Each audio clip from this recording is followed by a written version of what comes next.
Hey guys, it is Courier Girl, and today I want to talk about another one of my wonderful little gadgets and gizmos that makes my life on the road so much easier.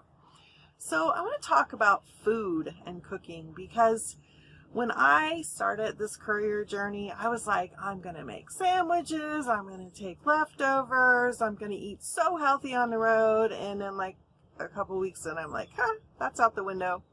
And I was eating fast food, eating at gas stations, and I'm like, this has got to stop. Not only because it's not healthy, but I got my credit card bill and I was like, it was way too high. And it was like nothing. It was like $2 here, $3 there, $1 there. And that stuff adds up. It was like over $1,000 for 1 month of just junk. So it had to stop, and I had to learn how to cook on the road. And I tried a bunch of different methods. I tried one of those little like butane or propane cook stoves, and that wasn't really working because you have to stop and you got to cook and you got to wait. I don't have time for that. I'm driving all the time. So I needed to be able to heat up food while I was driving. So then I looked into these little like food warmer lunch boxes, and those were okay, but it took a long time and didn't really get my food very hot. But then I came across this thing that I'm going to show you in just a minute, and that was a game changer for me. So I'm going to pause the camera, turn it around, and show you what made cooking on the road so much better for me. All right, turn the camera around, and what I've got here is the Road Pro Lunchbox Oven. Now, if you've been on the road for any amount of time, you probably already know what this is, and you may even have used one. But it was new to me, and maybe it's new to some other people, so I thought, I'm going to just share this. So what this is a little lunchbox. It looks kind of like an old styles 50s lunchbox, and let me just pick it up here. It's really lightweight, and the sticker's kind of cattywampus on it, but that's all right. And this actually cooks your food. It doesn't just warm it up, it cooks it. This baby heats up to 300 degrees, and it will cook an entire meal. So let me show it to you.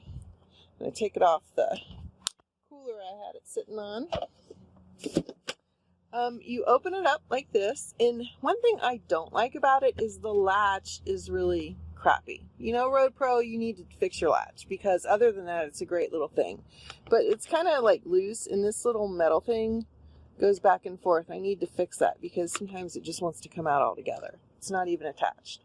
All right, so you open it up, and you can tell I've used mine because it's got a stain on it. And this is metal. The inside of it is, I guess it's aluminum, and there's a heating element underneath that. And all you have to do is put food into it, and it heats it up. It is freaking amazing. I've put like sliced lunch meat in there, like roast beef, and I've had a hot roast beef sandwich in under 10 minutes. That's how good it is. So let me show you how it works. Go ahead and shut this for a minute. See how this is coming out? Crappy design. Anyway. All right, so on the side, there's this little door, and you open the door, and check it out. There is a cord that comes way out. I don't know, it's maybe, you see it there? Maybe 3.5 feet long. And it has a cigarette lighter, or if you're young, I guess it's a phone charger port, but I'm always going to call it a cigarette lighter. And you just plug it in. That's all you have to do. It's got a fuse here. If you ever blow the fuse, it's supposed to protect you from blowing the fuse in your vehicle. I did read some reviews that it blew some people's fuses or cigarette lighters out, but I've never had that problem, and I use it all the time. So I don't think it's an issue at all, at least not for me. And if it is, then you can take it to a garage and I'll fix that really, really easily and quick. Should be pretty cheap too. All right, so all you do is plug it in. There's an indicator light that goes on that lets you know that it's working, and then you just wait. Could it be any easier than that? All right, I want to show you something else, so hang on one second. Okay, sorry about that. That's what happens when you don't fully prep for a video.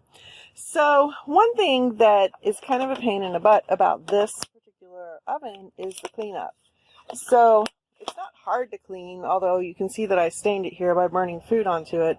But wouldn't it be easier if you didn't have to clean it at all? Because if you're living in your vehicle, pretty much, maybe not literally living there, but you're there a lot, then what's going to happen is it's going to get really dirty and you're not going to want to use it because you have to clean it. So what I do is I use these little foil, like loaf pans.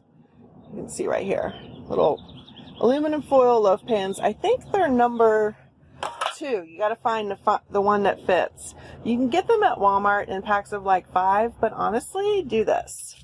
Check this out. Got a 50 pack at Amazon for under 10 bucks, and that's going to last me a while. So all you do is you put your food in there, and then you can kind of like widen it out a little bit so it fills more of the oven, and then you just shut the lid like that and put it, plug it in, and you're ready to go. So what can you cook in this? I've cooked so many things. Baked potatoes, frozen dinners, stuff that I have left over, stuff that I'm making, like chicken and rice and vegetable casserole type thing, lots of casseroles. So many, many things can be cooked in this. One thing that I don't recommend cooking in it is fish, because your entire vehicle is going to smell like fish for a week. I found that out the hard way. But anything that's, smells great and you don't mind it lingering a little bit is great to cook in here. So one tip that I can give you is if you cut things a little smaller, then they're going to cook evenly and faster.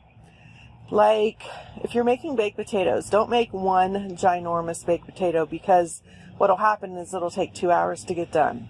But if you have a couple, 2 or 3 small to medium-sized potatoes, stick those in there and they're going to be done in less than an hour, maybe even a half an hour. Just open it up and check it after some time.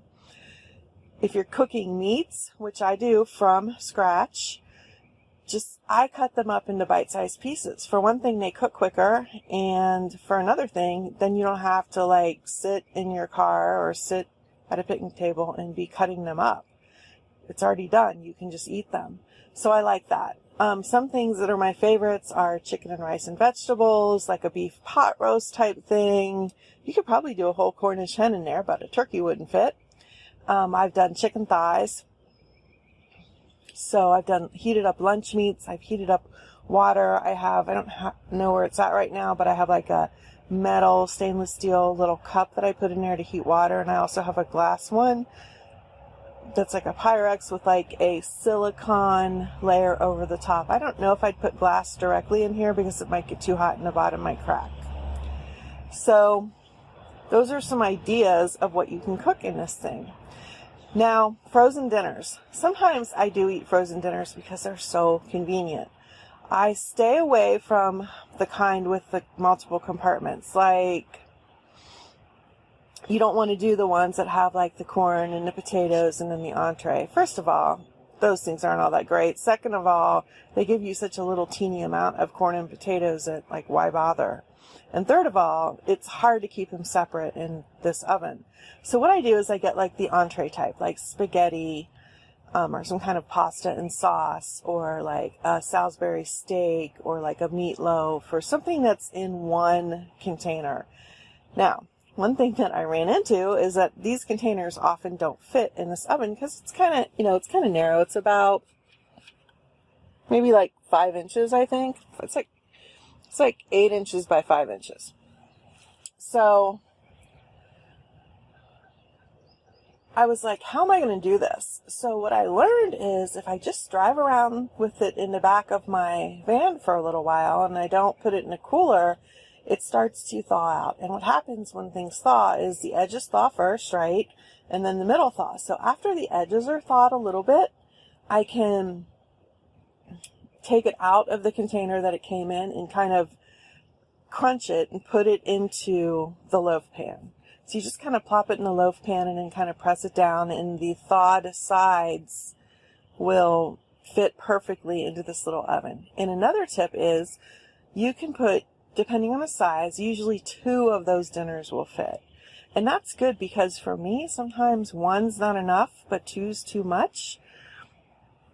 So I guess like I like 1.5, and that way I can make extra and then have more for a snack later on. And it doesn't matter if it's still mostly frozen. That's the cool thing about it. You stick it in that oven, and in 45 minutes to an hour, your car is going to be smelling heavenly and you're going to be ready to eat. And one other little tip is to unplug it about 10 to 15 minutes before you're ready to eat, because otherwise it's probably going to be too hot. In fact, sometimes I unplug it and I'll open the lid. Now, where do I have this sitting when I'm driving? I put it on the floorboard of my passenger side, and usually I have like a couple blankets that I keep in the van and a couple towels, because you never know, when you might need to use a towel. For instance, if you forget and leave your window partially down and it starts raining, that's a good reason to have a towel, or spills or whatever. So I have a couple bath towels, older bath towels that I keep in the van, and I will just kind of roll them up and put them around the oven to keep it from tipping over. And I've never had a tip over because I do that. So you just kind of wedge it in or put a towel around it or something, so that even if you have to slam on your brakes, it's going to be pretty stable.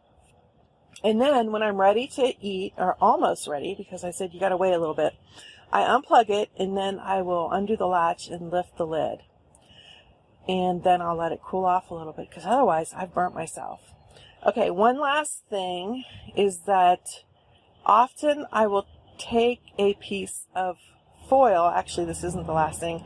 I'll take a piece of foil and I will put it over the top as kind of a cover. That's an extra precaution in case it spills. It's less likely to get all over the place. Okay, another thing is, I know a lot of people don't like to cook in aluminum. I don't either.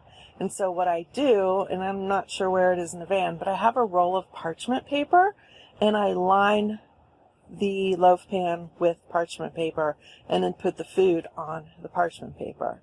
So that keeps it off of being directly on the aluminum, which helps. The other thing that I've done a few times is, if I just have like a few slices of roast beef I want to heat up, or maybe a burrito or something, instead of using the loaf pan, I might just wrap it in parchment paper and then foil and then just put it right in there. But that's how this happened. I had something just wrapped up and it leaked, and then I baked on. So sometimes I'll wrap it up and still put it in the loaf pan, if that makes sense. All right, that's it for now. The Road Pro can be found at any truck stop. They carry them. And you can also order them online I know Walmart has them, Amazon has them, and other places. I hear they're cheaper at truck stops. I actually got mine at walmart.com. And going back to this little latch for a minute, because it bugs the heck out of me that it's so flimsy. Otherwise, a great product, but with a crappy latch. I actually returned the first one because I thought it was defective, and then I got a replacement, and it was the same. So it's just the way they make it. A friend of mine said, "Oh, plane's going over. Cargo plane taking off."